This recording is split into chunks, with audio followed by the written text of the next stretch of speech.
Oui, nous sommes sur le podium d'où les intervenants se sont succédés toute l'après-midi. Regardez face à moi cette foule dense qui s'est rassemblée, cette foule qui a manifesté et qui est arrivée ici en courant d'après-midi. Vous voyez tous ces drapeaux qui s'agitent régulièrement. Il y a là beaucoup de familles, des gens venus avec des enfants qui tenaient à être présents aujourd'hui pour se faire entendre. Nous sommes avec Ludovine de la Rochère, la présidente de cette manif pour tous.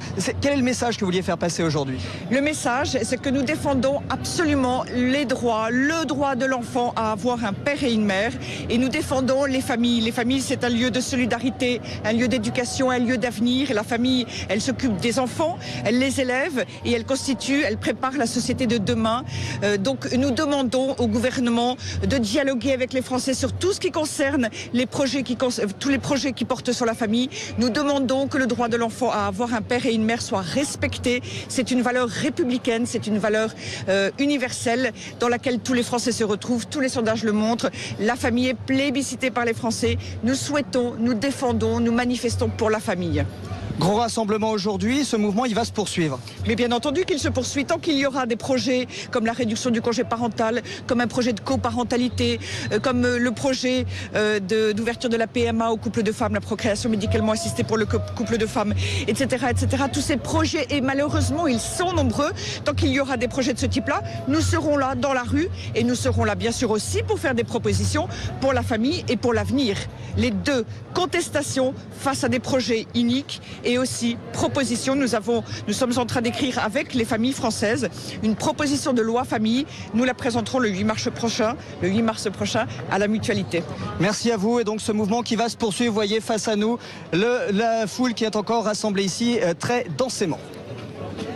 Oui, un gros dispositif de sécurité, 3000 policiers mobilisés, 1000 agents de la manif pour tous qui étaient présents ici pour assurer la sécurité. Vous le voyez, la manifestation vient tout juste de se terminer après 2 heures de discours des organisateurs et la dispersion se fait dans le calme. Nous sommes avec Astrid qui est manifestante de la manif pour tous. Astrid, vous êtes venue spécialement de Rennes avec votre famille et vos amis.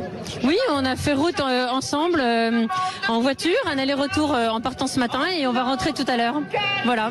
Alors quel était le message que vous veniez délivrer ici aujourd'hui? Un message de fermeté, de vigilance et puis de pacifisme, parce que je crois que ça s'est très bien placé. On a passé une très belle journée.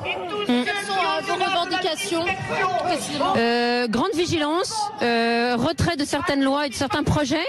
En particulier l'utilisation de cette idéologie du gender dans l'école. Je crois que ça s'est un petit peu échauffé cette semaine et là on en a eu la confirmation. Les gens sont déterminés à être vigilants. Alors il y a eu une très forte mobilisation aujourd'hui, plusieurs dizaines de milliers de manifestants. Qu'est-ce que ça signifie selon vous, cette forte mobilisation? Que les gens sont toujours déterminés avec une année bien chargée déjà l'année dernière et que ça continue, on ne lâche pas, on ne lâche rien. C'est le mot d'ordre des organisateurs et surtout ce renfort des autres pays européens, ça nous a donné beaucoup de pêche. Voilà.